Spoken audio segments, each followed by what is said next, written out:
for me, because it doesn't come naturally to me. I don't make art. I don't think art. I think in words more. But to walk around on Willy Street, you feel like you're surrounded by this environment that supports you. I mean, literally like a hammock. It's like you're comforted by the things that happen on this street.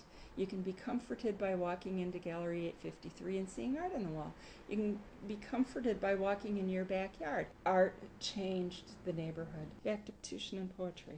His vision to make poetry an integral part of life was the struggle to the last day of his life. He saw Mary grow the night before he died, and they talked about art and poetry, and it never left him. The will to find a way never left him. He left Williamson and ended up on State Street because he couldn't walk the distances anymore. He'd had both hips replaced, and he had to be a place where he was in the middle of everything that didn't require so much physical effort for him.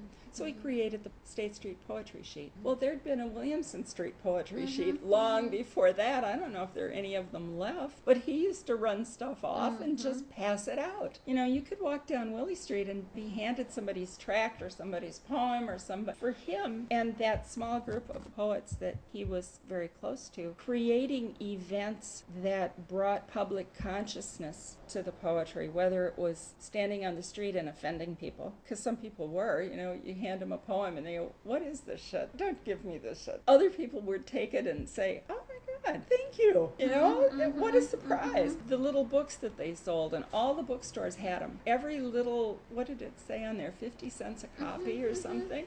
All the bookstores downtown had them. All the used bookstores had them.